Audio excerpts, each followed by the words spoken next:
Live from Perth is Finance Minister Matthias Cormann. Minister, good to see you. Thanks so much for joining us. First of all, good to be back. I think I know what you're going to say here because you don't want to preempt National Cabinet, but there is an argument about a cap on international arrivals at the moment, and the West Australian Premier has argued for that as well. Do you think there should be a cap on international arrivals? Well, as you quite rightly point out, National Cabinet will make relevant decisions today. I mean, there have been some decisions in relation to this already. I mean, clearly there is a logistical challenge in terms of, in the context of quarantine requirements in hotels and the like. There's a logistical challenge in terms of the inflow of passengers coming in from overseas, and that does need to be sensibly managed. I mean, given that we need to continue to manage the risk of potentially infected passengers coming in from overseas. I mean, it does make sense, though, doesn't it, that travellers now, they've had enough time to come home, that they should have to pay for their own quarantine in hotels? Yeah, absolutely. I mean, look, it's been some time now, and clearly, I mean, we've encouraged Australians to come back to Australia for some time. There was an extended period where the cost of coming back and undertaking the necessary quarantine in a hotel was covered by the taxpayer, but yeah. You're right. I mean, moving forward, I think that there is absolutely a strong argument that on an ongoing basis, as we need to continue to manage the risk of people bringing infections in from overseas, that is managed at people's own expense. OK. Josh Frydenberg said this week that he is looking at bringing forward tax cuts. Is that going to happen? Well, our instinct and our track record always is to look for opportunities to lower the tax burden on the economy in order to strengthen economic growth and employment growth moving forward. And, in the current context where we are looking for opportunities to maximize the strength of the economic recovery on the other side of this crisis, clearly we will be looking for opportunities to provide appropriate incentives through the tax system. What specific form that will take, that'll be a matter for the budget and indeed budget updates beyond that. OK, so can you elaborate on that at all today? Is it just going to be one tranche or is it going to be the whole lot brought forward? Well, as I've just indicated to you, our Sure. instinct always is to keep taxes as low as possible. Any specific measures are going to be a matter for the budget on the 6th of October and indeed budget updates beyond that. OK, well, the ACTU says today, a report in the paper says that it will oppose it because the revenue hit could hinder vulnerable people. Has she got any point, talking about Sally McManus here? Well, no, she doesn't. I mean, we want to continue to provide strong support, through our welfare system and, to those Australians who need it. And in order to be able to continue to afford that on a sustainable basis, we need to ensure that we maximise the strength of our economic recovery, that we secure above trend growth moving forward so that the revenue flows to government continue to increase, not on the back of higher taxes, but on the back of stronger economic growth, on the back of more successful, more profitable businesses paying more in taxes, more people being employed and in jobs pay more in taxes, which then helps to fund sustainably the levels of support that we should continue to provide to those Australians in need. What the union is calling for, and there's a few others who are calling for this as well, is a 6-month extension to JobKeeper. Is that time frame possible?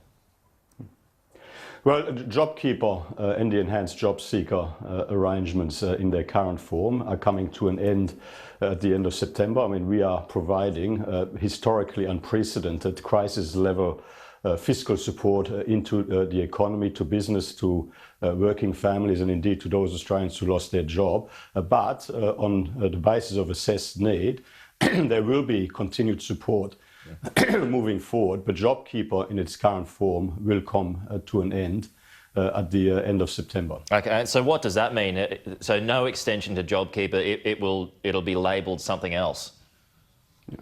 Well, JobKeeper in its current form is a 6-month program that was put in place, in the context of the coronavirus crisis hitting us very hard earlier this year. I mean, clearly the health context and the economic context, irrespective of what is happening in Victoria right now, is somewhat different now to what it was at the end of November. So the level of support moving forward will take into account the changed environment and the changed requirements. And whatever support is provided beyond the end of September is going to be based on assessed need from the end of September onwards. And that will apply to the aviation sector, surely?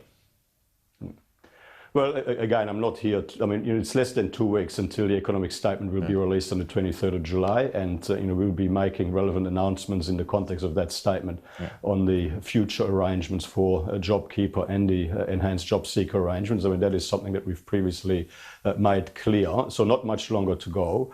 But again, JobKeeper in its current form was always designed to be in place for a 6-month period. That comes to an end at the end of September. It is an unbelievably generous program. The need for further support moving forward, we're conscious of the fact that there is a need, but whatever support is provided beyond the end of September will be based on need and not just a replication of what was there before. How much of that economic statement was ripped up this week? Well, not sure what you're talking about. Given what happened in Victoria, it must have changed your forecasts considerably. So, how much did you have to go back and go, well, that's not going to work. Clearly, we've got to spend more money here. Well, it doesn't work that way. Clearly the crisis level fiscal supports that we've put in place are able to be calibrated. They're demand-driven programs, and they're able to be calibrated based on what is happening at any one point in time. We've always been conscious of the risk that there would be localized outbreaks, including larger localized outbreaks. We were always very conscious of the fact that we needed to give ourselves the capacity to respond swiftly and strongly and effectively to localized outbreaks. But this coronavirus, this COVID-19 pandemic and the virus will be with us for some time, and we're going to have to continue to find ways to manage things in the economy with the coronavirus being with us in a way that is as COVID safe as possible. Just on to China and Hong Kong and the special visas, the safe haven visas that the Prime Minister referred to yesterday, Minister. China has since responded. It said it's a breach of international laws. No one should interfere with China's domestic affairs. There's something a bit ironic about that, but what's your reaction to those statements from China overnight? Well, we're not interfering with anybody's domestic affairs. We're making judgments in the context of our own sovereign domestic arrangements. And, clearly we are concerned about what's been happening in Hong Kong. We're concerned about the implications of the national security laws for the democratic framework that has applied in Hong Kong for a long time.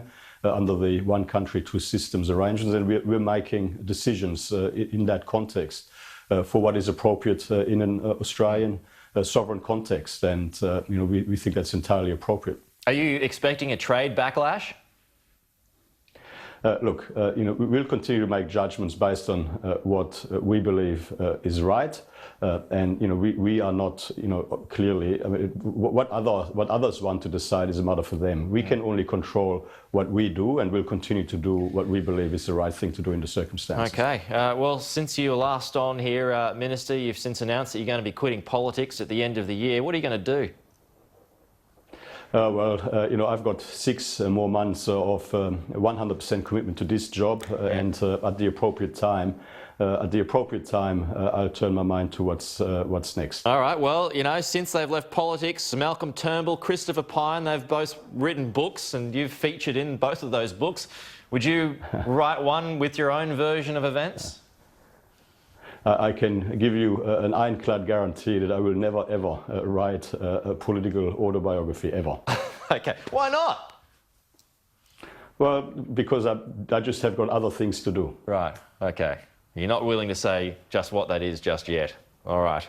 Finance Minister... Well, for the next 6 months, 100% focus on this job. You've got a bit to do. All right. Finance Minister Matthias Cormann, always appreciate your time. Thanks for joining us. Always good to talk to you.